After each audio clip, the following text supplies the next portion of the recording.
for classes. Oh, now I we're object. in the meeting. Okay, I will shut up now. We'll shut up. Did everyone hear that?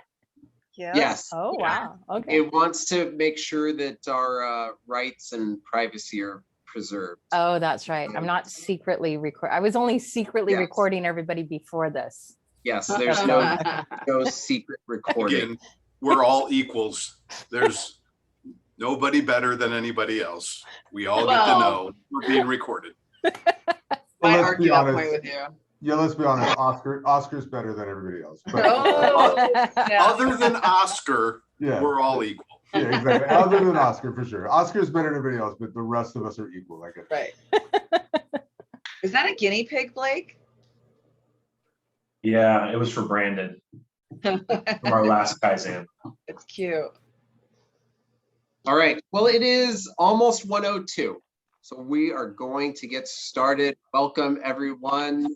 Thank you for coming to this PM training that it sounds like may in the future just be called a training because we could have other people besides PMs, but whatever. Today it is what it is. So what we're going to be going over today is reading of estimates. Background on this, a lot of you, especially PM side, were in the last PM offsite and saw the report out from the over budget team and the new standard that we have for filling out the documentation at the start of a job and looking at your major cost codes and needing to pull information from the estimates. And as we went through and we were doing that, we realized that the reading of estimates today, it's a lot of tribal knowledge. Like, we don't generally sit down and ever go through like, hey, how are these really put together? What's the logic? How should you read this? Where do you find the key information that you need? And so we decided, let's do one of these trainings. And so just background wise, that's why we're doing this. So jumping into it, let me share my screen. We're going to look at real examples. We're going to look at estimates from real jobs today. And in particular, the one that we'll be focusing on is Candace's. We're going to look at 220 Park. Not that Candace created it, but it is her project. So, and one of the reasons we're doing this is it's a really awesome new feature of the portal that I want to highlight as part of this. So 220 Park is a project that we have just a D&E release on, right? And so if we go to our projections on 220 Park, we see that it has that minimal amount of budget that we usually— You're making me look bad. If I knew you were going to use this job as an example, I would have spruced it up a little. I like that instantaneous shaming that goes on. I don't want show up at your house without you expecting it. It's how I operate. But we can see like the budget here, very small, obviously doesn't have anything in it. And if we went back before the new portal, all estimates would reflect that, because the only estimate that we would see loaded is, what was for this D&E. We wouldn't see the whole job. One of the great things about the new portal now is that if the estimator had estimates for the budgets, which they should, we can see those as well. Because even though we were released on D&E, we were released on D&E on the basis of something. We always give them pricing. Hey, here's what we think the whole job's going to be. They release us and then we work through the D&E. So just making sure everyone knows how to find these things. If you go up on any job in the portal to your links in the top right corner, go over to links and go to estimates. And everyone sees this new screen. I just want to make sure I'm sharing the right screen. You see we got the new estimates list. You see that, correct? Yep. Yes. Yes. Okay. Yes. All right. So you can see we've got the one that's highlighted in blue is your live estimate, meaning that's what's actually been pitched through. That's what's gone to accounting. And we can see that's a small amount. I can tell that's probably going to be my D&E. But this other one, this bid number 1 for 6.3 million, that's the budget that Nicole had pushed through. It may or may not be everything, but it's going to give me a really good sense of what the base of the job is. And if we click on that, and it opens up the new window, we can see all the different estimates that Nicole had put together to make up this job. Now, why are there so many different estimates? I'm going to try to make this class interactive and ask questions as much as I can. Why do we have 11 different estimates that are making up this one project? So we can track materials, labor, and everything per estimated system. But we No. consider scope items broken out by scope. But for who? Ed, like who? You, Vince, for you. It's easier for Not sales for guys me, to be able 'cause to check their numbers. Yeah, contractor to customer. Yeah, it's all about the contractor at this point. If it was up to me, if this was for me, there wouldn't be 11 here. Like those W75s, the curtain wall, the strip window with the zippy grid, those would all be together. Because ultimately, when we build the monitors, we got to combine them anyway. So this just is creating work for me down the road. And a lot of these other things, I'd combine them too. This panels, this channel, this plate, they probably are all related to buyouts. They're all one pack. I did just have an estimate for package buyouts. I'd put them all together. So to have a quick question. So you Yeah. really think that the customer is going to want all these different curtain wall breakouts in their Yes. pricing? Really? Yeah. Yes. Really? Yes. So if we take a look, I mean, just so we can see. Well, your screen is like super small, so I have to get my glasses out. Well, that was only Okay, one. that's better. That's better. That's better. I couldn't control the other font, so that's a thing. This is the proposal from 220 Park. Yes. We don't break all this out for our benefit, because believe me, it would be a hell of a lot easier just to be like, here's your lump sum. The reason we break it out is for the benefit of the customer. And where it comes from is as there's a couple things. One is the customer leveling the bids. If it's a job where we're submitting a price and they're also getting a price from Bagatellus, they're getting a price from AGA, whatnot, the more detail, the better for them, because they're able to level everything out. They're able to make sure that everyone has the right scope. They've got the correct amount of scope. It becomes really hard if everyone just lumps it together. It's like, they're different. Like, why are they different? Yeah. So this is I understand entirely for a lot of it. Just like 1, 2, and 3. That one just seems like it could be combined. But so notice what's going on here pricing wise. Mhm. So I can't tell you to this history on 220 Park. Right? 1 and 2 definitely very close in unit price, Mhm. but the curtain wall $20 a square foot more. So what we oftentimes see is that estimating for the benefit of the customer, when we see that there is scope that ends up being significantly different value on a per square foot basis, those become separate line items. And this now starts to speaking to VE, right? Right. Okay. We run it. Rarely do we bid a job and people are like, oh, cool. That's well within the owner's budget. They definitely wanted to spend that much money. Everyone's over budget. Everyone's over budget from day one. They want things for as cheap as possible. And so, but at the same time, they've got an architect that wants a beautiful building and wants their name associated with the beautiful building. And if money was no object, the architects would go crazy all day long.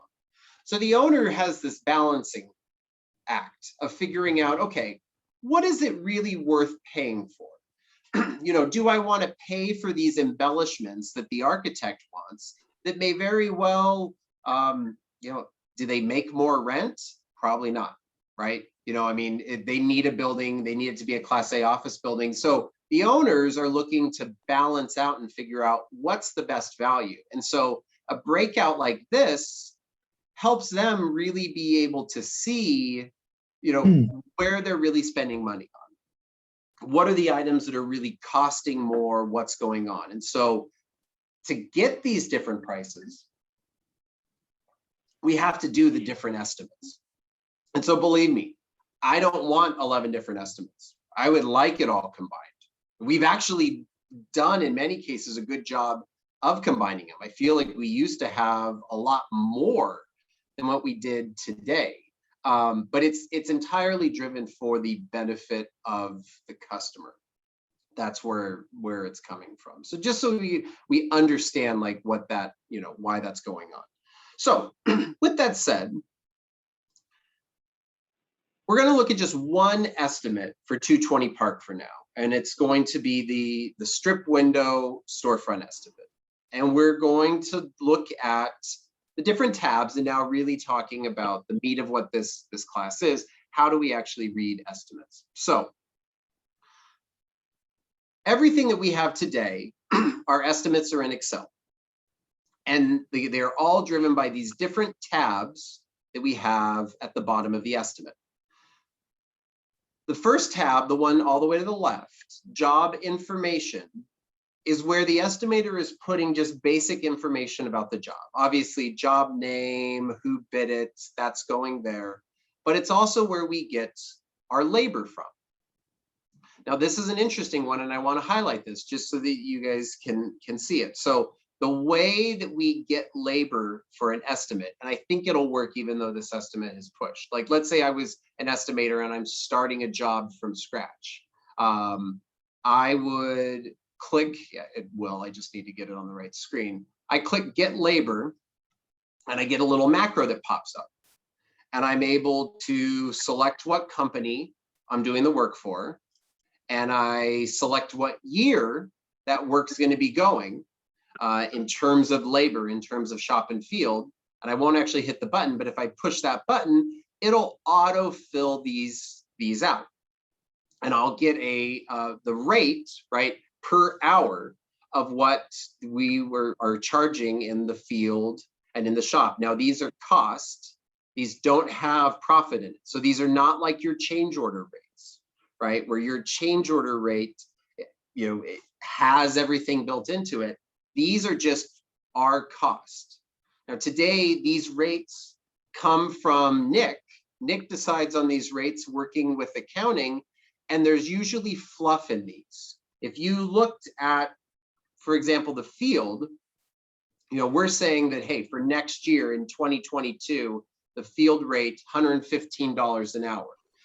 If you actually looked at some of our jobs, in the recent past, and saw what we're spending per hour in Fremont, it's more like that $80 to $90 range.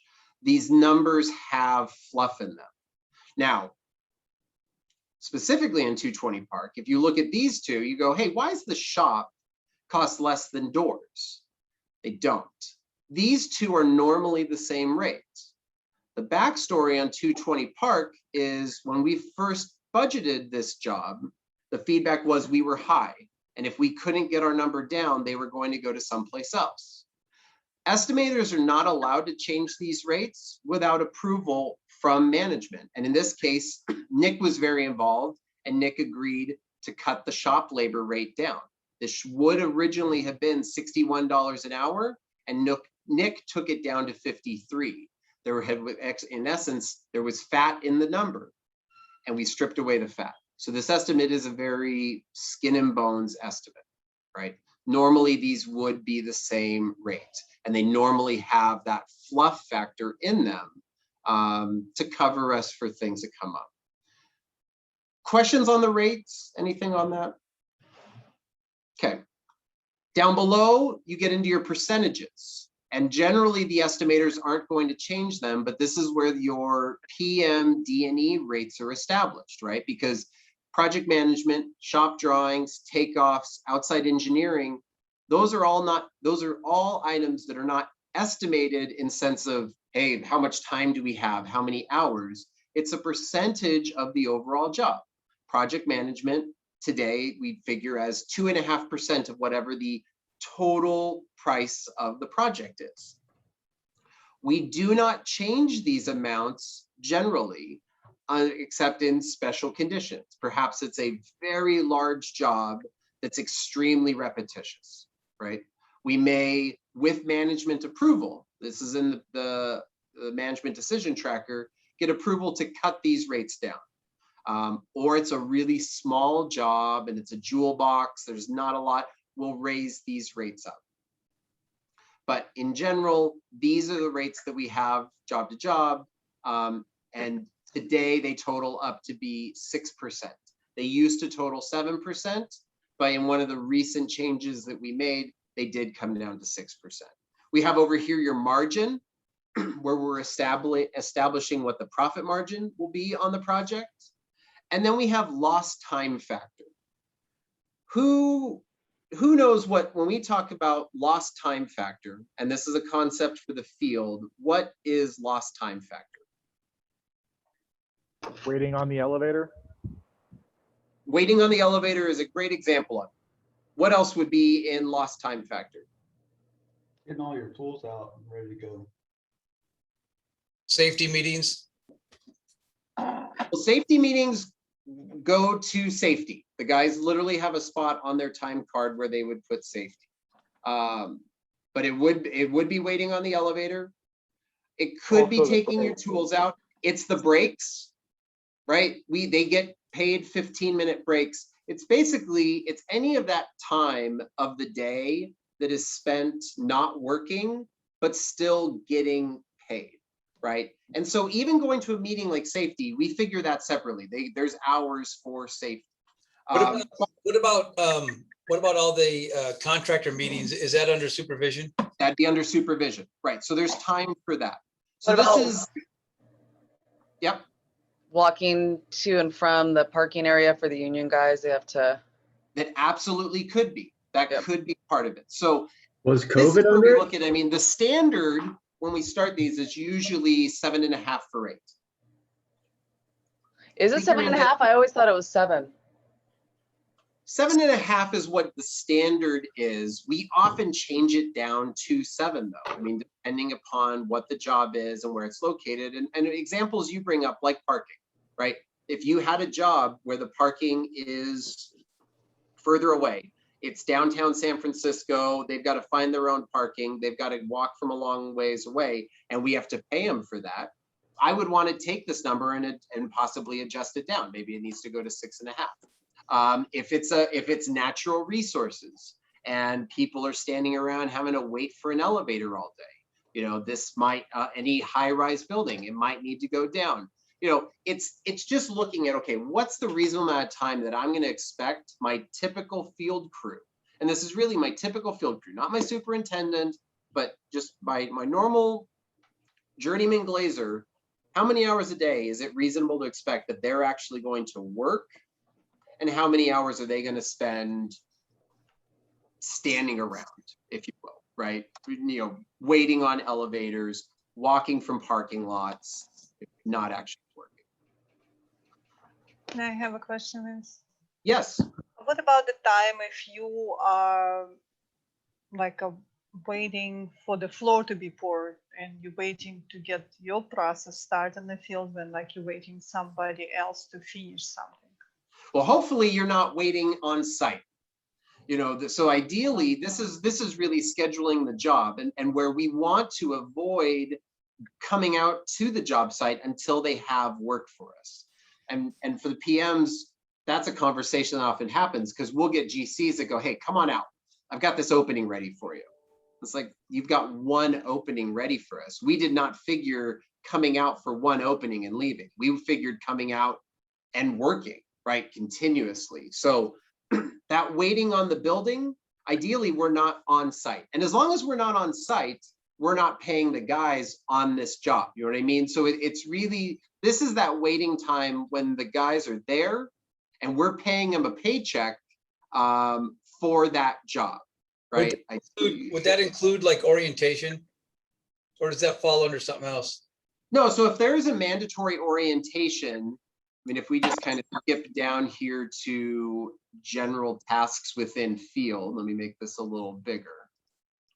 You know, if I know that everyone has like a set orientation, and let's say it's an 8-hour orientation, I'm going to want to either get it somewhere here, or I may even put a special line item for it, maybe adding something into miscellaneous, you know, where there's some training, or safety. There's something extra that I'm having to do, and I'll put it there, and that'll be part of the, you know, they'll assign time to it in their time card.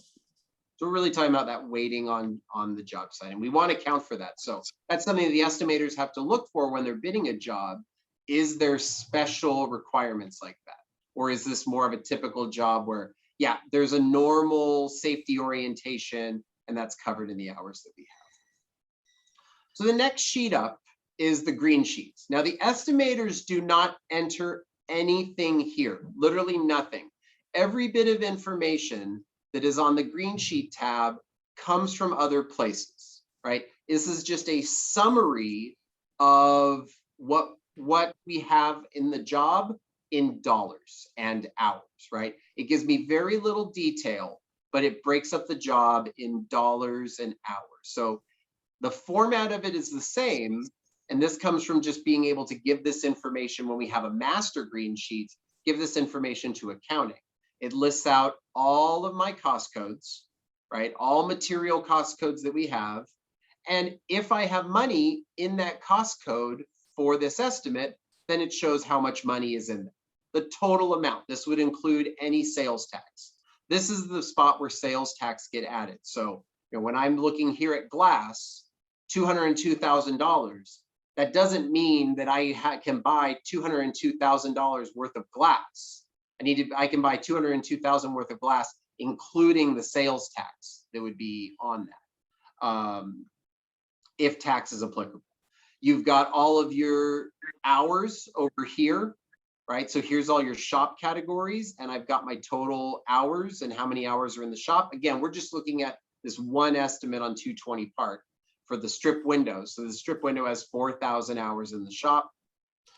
We've got the same thing for the field, and it's just broken down by those cost codes, right? So I have very little detail on this page, but it does give me a rough sense of what's on my job, right? Because if I look here and I look at buyout windows and I have nothing here, it's a good indication that I do not have buyout windows, right? I do not have any type of operable window in this scope of work.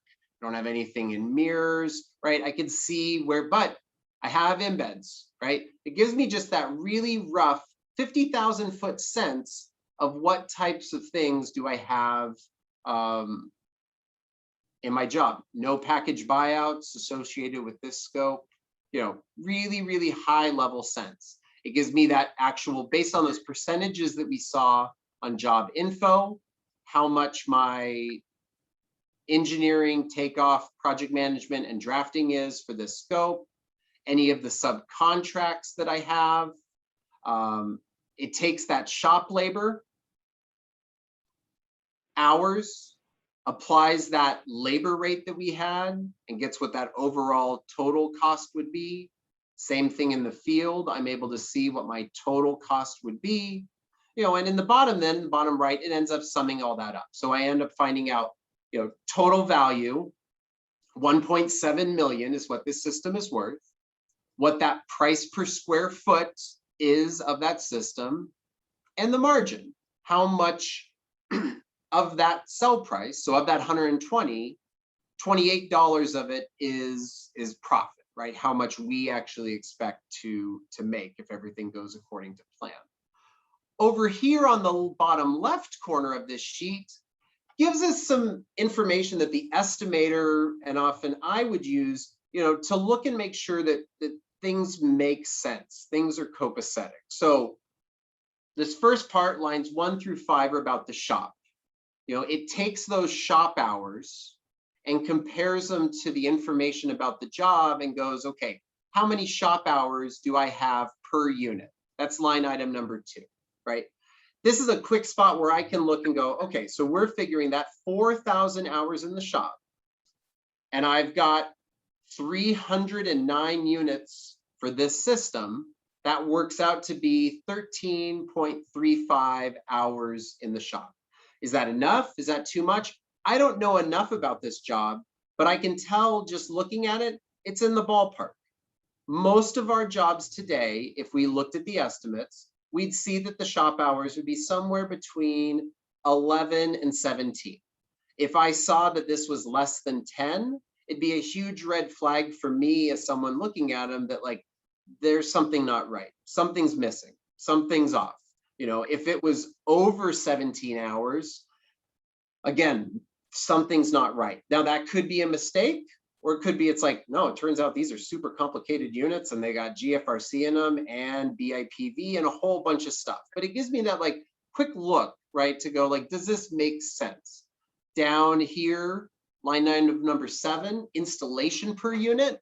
So all in, when we take those total field hours and divide it by the number of units, we come into 8 hours per unit is what it works. And that's all the field hours for the system, including all the general tasks, SIL tracks, SRTs, whatever was in here comes out to 8. Again, rough check for me today, somewhere between 7 to 10 hours. If this was under 7, I'd really question why. You know, and because we generally wouldn't be that low for any type of unitized work. Over 10 hours, I would also question why. And this is where it becomes really nice that we break things out into multiple estimates, right? Because if the estimator said to me, well, it's over 10 because we have all this panel work and all these other things, we generally don't have that happen because the panels are in their own estimate. I'm looking here at just the hours associated with this W75 strip window. So this is a spot where by breaking it out more, it helps me be able to look at it and the estimator look at their work and make sure that like these numbers make sense, that there's not an error, there's not something missing. And again, this is a high level. This is like looking at it from, you know, 5,000 feet without digging into detail, but it's that quick gut check to be able to say, okay, are we on the right path, right? And be able to dig into it.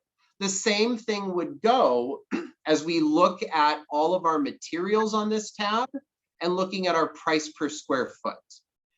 We're able to see what are, you know, where those numbers are on a per square foot basis and do they make sense? We talk a lot sometimes about the stupendous 6, the big 6 cost items that really drive the price on a job, or operationally, it's the big 6 items that contribute most to their job. And who can name what the big 6 items are on a job? Or take a guess at some of them. Material. Field Well, labor. Shop labor. Okay, so field is 1, shop is 1, so that's 2.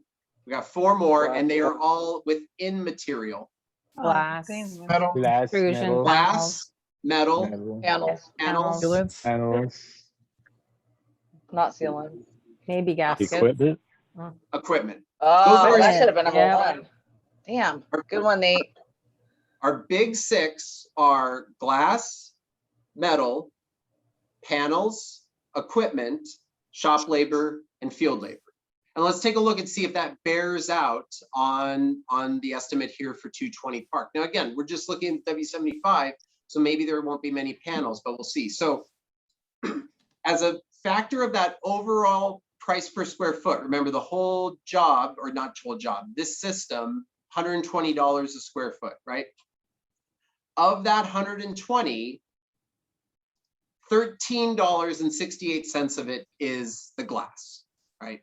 So that's a little less than 10%, but compared to unit packaging, it's a hell of a lot more, right? So glass is $13.68 a square foot. All the unit packaging is only $1.82, right? Embeds are only 50 cents. Stock length metal, $17.26, right? So I'm back up to that bigger number. Of my stupendous 6, those material-wise, those are my enormous 2, glass and metal, right? And I look for them to be around this range, you know, $13.68 on glass. For any of you who have been writing glass POs, know that inherently makes some sense, right? I mean, because we see glass prices somewhere, you know, $11 to $15 a square foot, depending upon what the glass product is. Stock length metal, to see that actually on a square foot basis, right? Taking our total amount of money for metal and looking at it as the square footage of that wall, around $17 makes total sense. I see it usually somewhere like $13 to $20 a square foot is right where we'd be. But look at the numbers of everything else. They're relatively small. Everything else is down around $1. And even panels, which is one of our stupendous 6, is down there. But if you remember when we looked at that list of estimates, that's because we had whole separate estimates for the panels, right? If we were looking at the job combined, it's definitely one of my stupendous ones for this job. It's just not a lot of panels in this W75 system, right? Equipment, it's the baby of the stupendous 6. It's $3 a square foot, just under $3 a square foot. But compared to the others, it's bigger, right? And it could be bigger on some jobs if we had to provide our own crane, depending on what the crane is. If it's, you know, Candace on natural resources, having to get a massive crawler out there. Oh, it was happy times. What are you talking about, right? But it gives me a sense. And overall then, we see that my total materials around $41 a square foot.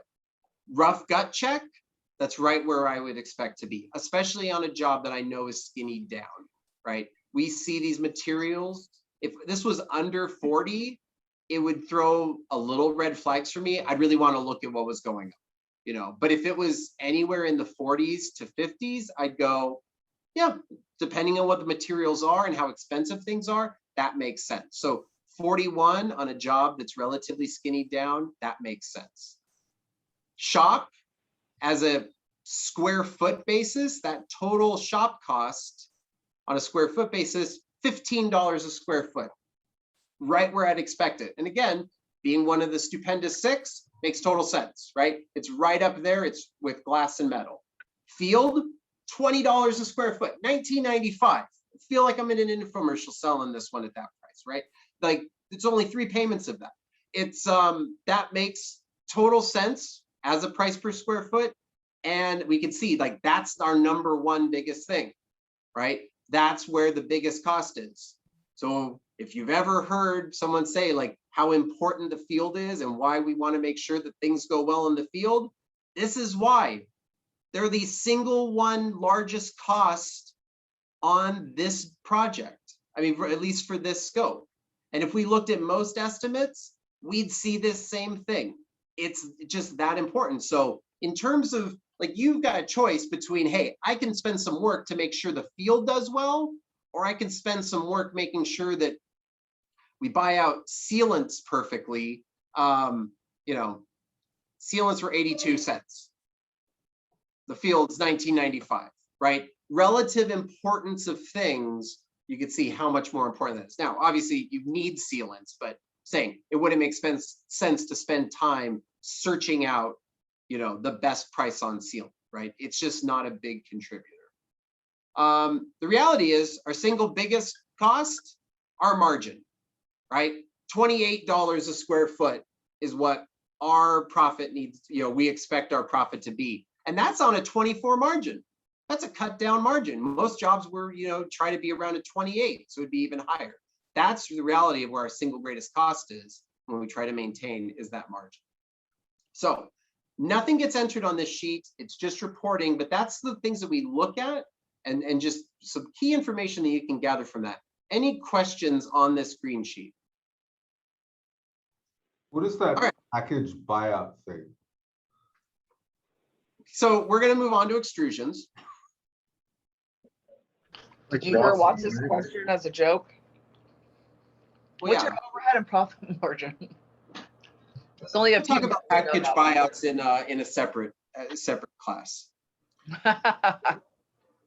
So let's look at some of the tabs down here. We're going to look at some of the like most important ones and how to look at it. And we'll try to focus around the stupendous 6, right? So we know that metal was a big cost. Metal has all of its own tab on its own, our metal tab here. So when we look at this metal tab, the key things that we have here at the bottom, you have a list of all of your parts that we've estimated are going to be part of this system. We have how much we actually need, and then we have a quantity. These two numbers are like, I shouldn't say like, it uses the same formula than what you see on your metal order form. Meaning, if your metal order form tells you that, hey, you actually need 48 stock lengths, but what we're going to order is 53 so that we have 5 extra, that's the same as what we have going on here. We've taken off that we need 48 sticks. We've used the same formula that you do in your operations and go, but I want to price 53, right? Figuring that extra 5 that we are going to order. The estimator lists out all of the parts.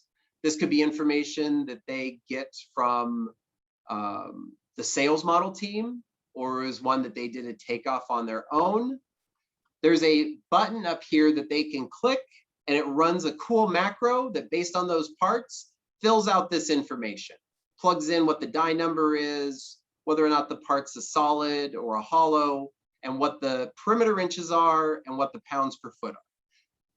And so they don't have to plug that in unless it's a new part, then they plug that information in. But any existing parts, it pulls this. Aluminum is priced based upon these two things: the pounds per foot and the perimeter inches, right? So pounds per foot is exactly what it sounds like, you know, how much the part weighs per foot. And perimeter inches is in essence the perimeter inches, the perimeter of the part, right? That if we actually sketched out how big around that shape is, how, measured in inches, how many perimeter inches we have. And so they fill that out, and then pricing wise, the spots they have is their price, their solid price and their hollow price, right? We pay 10 cents difference between the two, and then what their paint prices can be. Now this solid price and hollow price, they don't guess at it or go, I think here's where aluminum's at. This is something that we update monthly in the wiki. And so just to open it, just to show you guys, we maintain a page on the wiki. Oh, wrong thing I grabbed. I want to grab this one. We maintain pricing on the wiki, right? And so using the current template that we have, it gives them pricing, and we update this at the beginning of each month. And the pricing is based upon when that metal is going to be needed.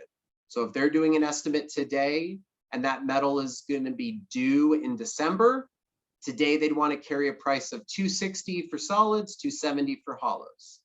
If they were pricing the metal for us to receive in June of next year, so 12 months out, they'd carry $259 for solids.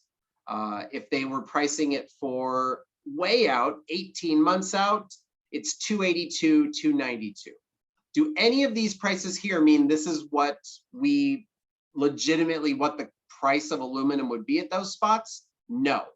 These have buffers on them, right? They have buffers on them, and it's meant to cover a number of things. One, it's a protection factor. It's insurance, that in case we were short on what we ordered, if we didn't figure enough pounds in the estimate, there's a little bit of buffer on price. This is like what we saw with the shop rate and the field rate. We've got a buffer above what we normally pay in the shop and field to cover us for little things. We have a buffer on aluminum as well.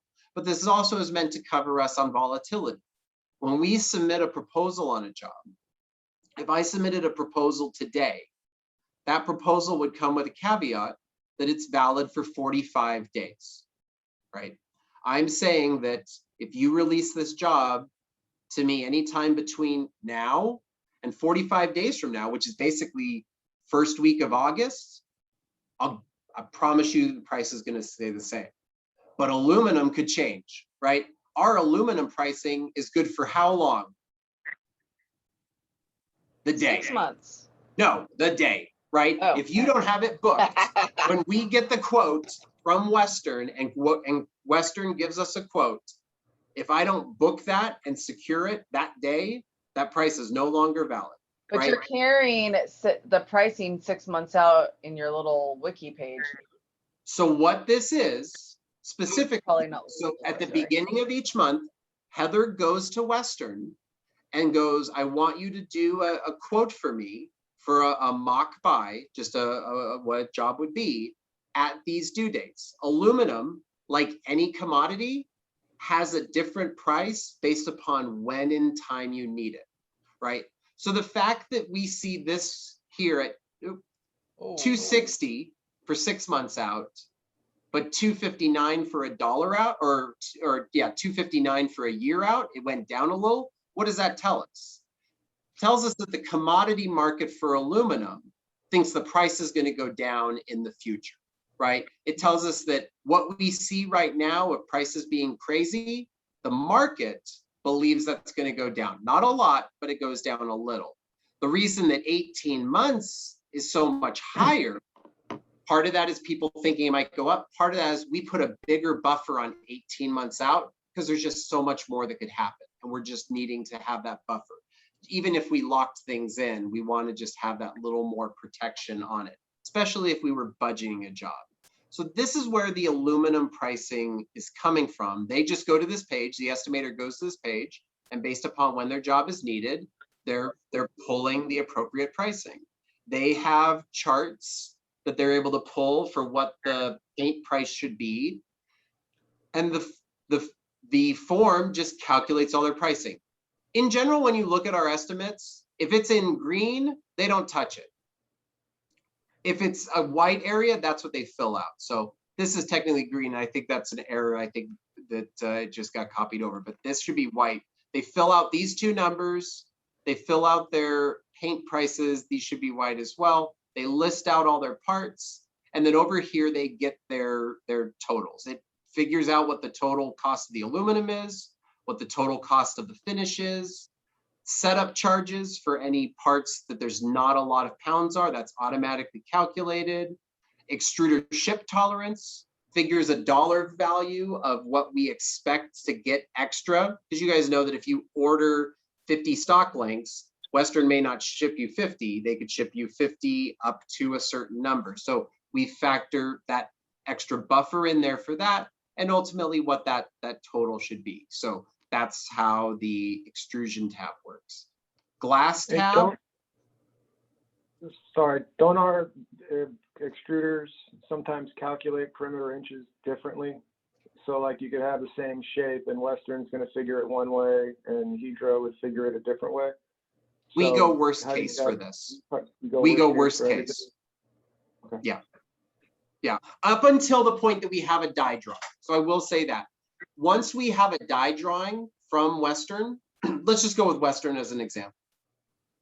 And Western says on their die drawing, hey, here's what the perimeter inches are for this part. Like we both agreed this is what it is. Jumpstart puts that into the die database, and that's the information we pull. But if this was a brand new part, when Jumpstart's figuring the perimeter inches to tell us, we go what the worst case perimeter inches would be. I mean, they're counting all the surface area even within the hollow. And some of the extruders, that's how they figure it. But it's based on the worst case, or if we have a die drawing, I mean, what we've agreed is the perimeter inches with not customer, but with the extruder, usually Western. But good question. Glass tab, one of our other ones in the Stupendous 6, relatively straightforward to read, follows the same rule of what we talk about. If it's green, it's automatically filled out. If it's white, that's what the estimator fills out. So the top portion of your glass page is a reporting. It just summarizes what's down below. It gives me a summary per cost code of how much money I have in glass. It gives me a summary by type of what I have. So I just have one glass type with this estimate. But down below in white, that's where they're actually filling it out. So Nicole fills out a glass type. Ideally, this matches up with what the architect has that glass type is, what cost code she wants that glass to go to, what the expected weight is of that glass, which gets factored in for shop and field things, a description, and then her costs, right? And if there's a price break under 50 or over 50, she's listing that out. She's able to actually like put those different prices. If there was something special about that glass, like I had some other setup charges, silkscreen charges, holes, anything else, I've got a spot to put it. this is straightforward W75 window wall, so nothing like that. And then we get down to the actual glass list. The information here, if this was a budget, it could be something manually that Nicole came up with, or this is information that we get from the sales model team, right? So the sales model team, when they complete their work, they give us a takeoff of all the glass, and it can be input into here. They actually fills it out, breaks all the glass down based upon the next whole even inch, which is how it's priced. So you can't look at this and go, hey, what's the exact size of glass? But it's to the size of what we would actually pay for it.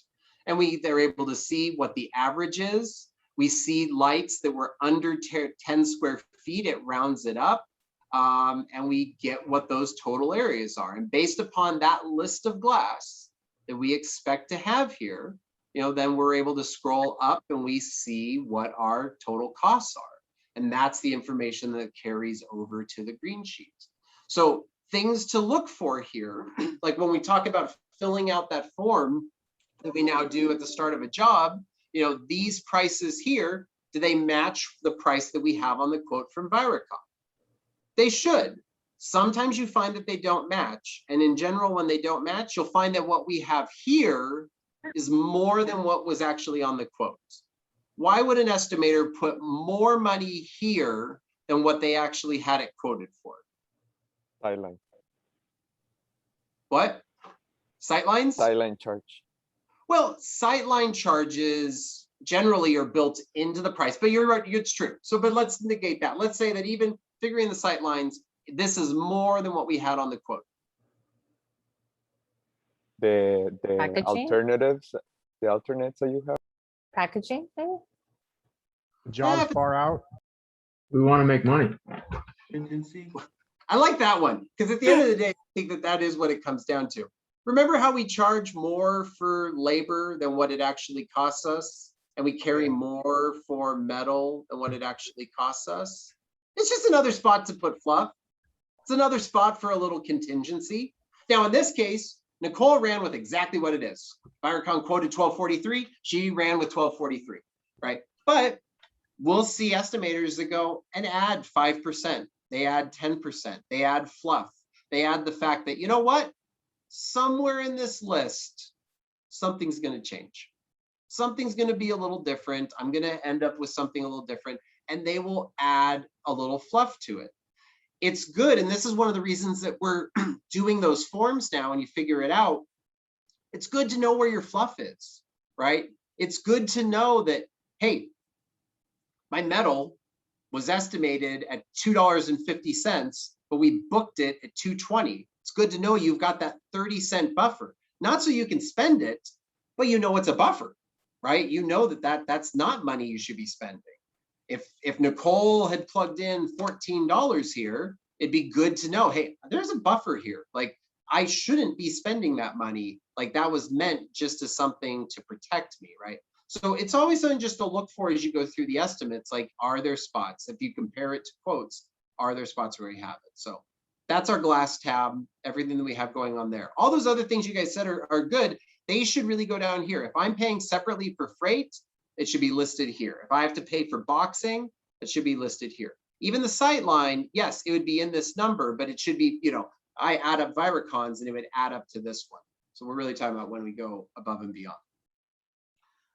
Oh my goodness, we only got 10 minutes left. We've gone through like most of the stupendous stuff.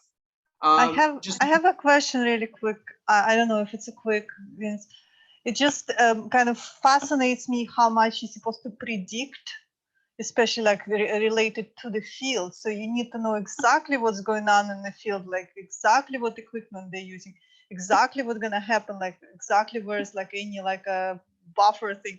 Like I'm just thinking, like, can we predict things like this? Okay, you have a huge unit, and apparently, like, let's say like LAX, you have to have one truck delivering one unit from Fremont to LA, one at a time, oversized truck. Is it like you have to you have like some kind of check mark, you go and like for all those like kind of red areas you need to think about and predict, like natural resources, like you have to wait for the elevator, it's a tall building, you have to kind of like take it in consideration. It's just How do you have like a list of things? Kind of. No, No. I'm just gonna go with a short answer, no. Are we, I don't even want to say we're working on it, but look, if you used LAX as an example. If you went back and looked at how it was at LAX, was there absolutely anything around that? Absolutely not. No, it was. No, I know it's a bad example, but I'm just saying like. No, but I mean, it's just, there is a huge amount of tribal knowledge today in the, with some of our legacy estimating members, right? That, you know, the Mike Grosses, the Dennis, there's a huge amount of tribal knowledge. And if we looked at how Mike or Dennis did their shop labor or field labor, it was just based upon information that they've garnered over, you know, 30+ year careers. And you've got someone like Nicole coming in who's brand new, and we have to be able to capture that. So let's look at shop labor. Let's spend time on shop labor. You know what? If we don't get through everything here, I have a feeling that there's probably more spots that we can do trainings in another week here. But let's look at shop labor and look at how it's different today, how we estimate shop labor than it was, say, 10 years ago. 10 years ago, if we looked at an estimate for the shop labor, what we would largely see is that it was based upon piecemeal estimating, meaning how many horizontals did a job have and how long should it take to fabricate those horizontals, and what's my verticals and how long should it take, and really looking at, oh, I've got to glaze this piece of glass, how long should that take? And it was all piecemeal, and it was all based upon feeling of what those should take, and frankly, it was wrong. It wasn't very good, and that's why we had to have buffers on our labor rates. I think everyone here is aware of the work that we've done, and that today, how we have these unit names, right? How we actually have unit names of, this is an S1 unit. It's a standard unit with one lighted glass. It's a custom unit, and it's got sunshade brackets on it, right? We have all these things, and we've been using that information to extract data from the shop and field based upon those unit names since really beginning of 2018, when we started really doing this. And we started measuring daily how long it takes as we build certain units, right? We were able to see like how many hours were spent in the shop on those certain unit types. And we gathered that data, and Steve gathered, you know, robots and algorithms to be able to crunch that data and analyze what it means. And we were able to, back at that would have been end of 2019, October of 2019, we finally had enough information to really start estimating off of it, right? So we're going on 2 years since we've been doing this, but now truly estimating off of this. So like when we look at unit fab, how long does it take to fabricate a 2-light unit? 157.5 minutes. Now, does that mean that every single one of them comes off the line in 157.5 minutes? No. But based upon our historical data, that's a damn good guess of what it should be and what it averages out to be. And so you could look at these numbers here for all the different unit types we can have, and you see the numbers that go along with it, all the premiums that go along with certain attributes that get added on. If I scroll down more, assembling, that was just fab. Assembling those units, I've got the same thing. We can see, you know, a custom unit gets 321.6. We got really, really specific, but I mean, we wanted to get that. But I mean, it's the reality of where those came out to be and how much time was added. So to your point, Yana, you know, we're trying to eliminate as much guesswork on the estimator's part as possible, so that they're not having to be like, how is this going to be, and how's, you know, how much can we standardize, especially when we're talking about the, you know, our typical systems like a W75, and be able to get that.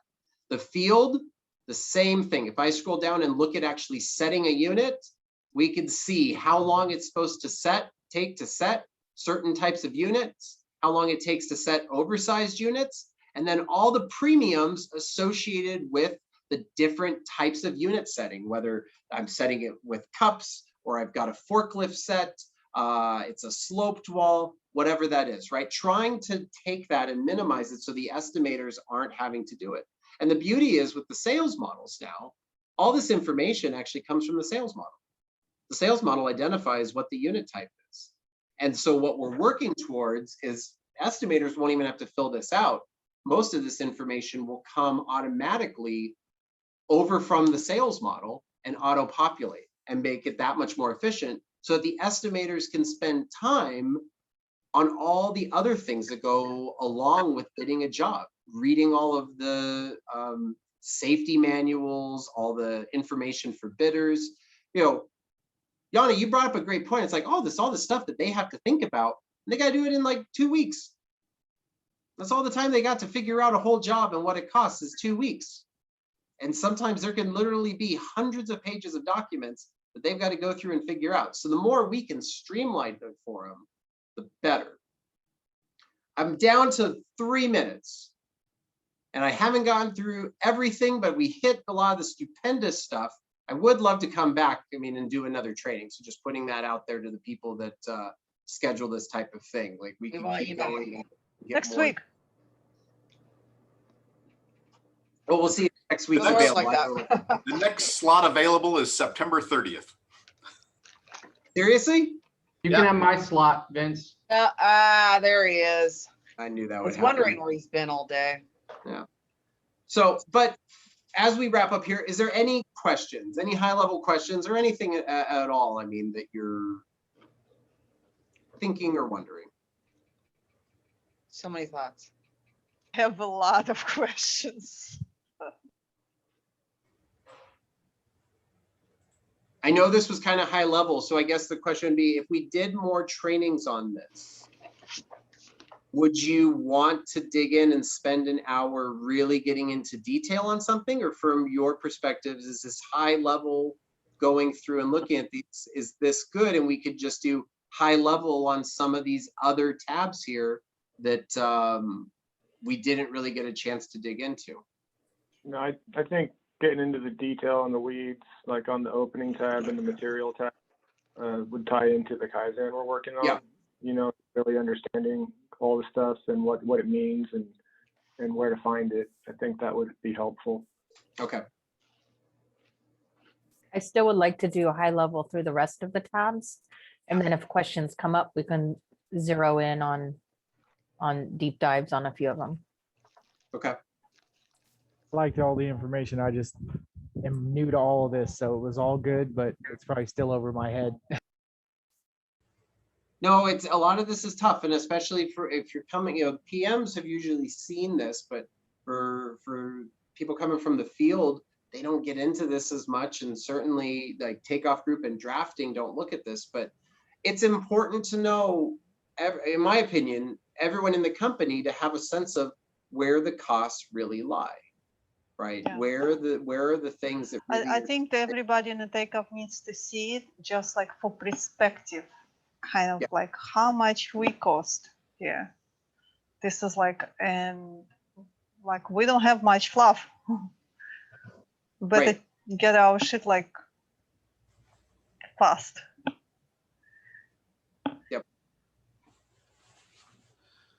All right, Thanks, Vince. we will end there, and I Vince. will, Thank powers that you. be, we'll schedule something else. Yeah, I'll Vince. look through the schedule, Vince, and see maybe we can move some things around and get you another slot before the 30th. I think there's a lot of things that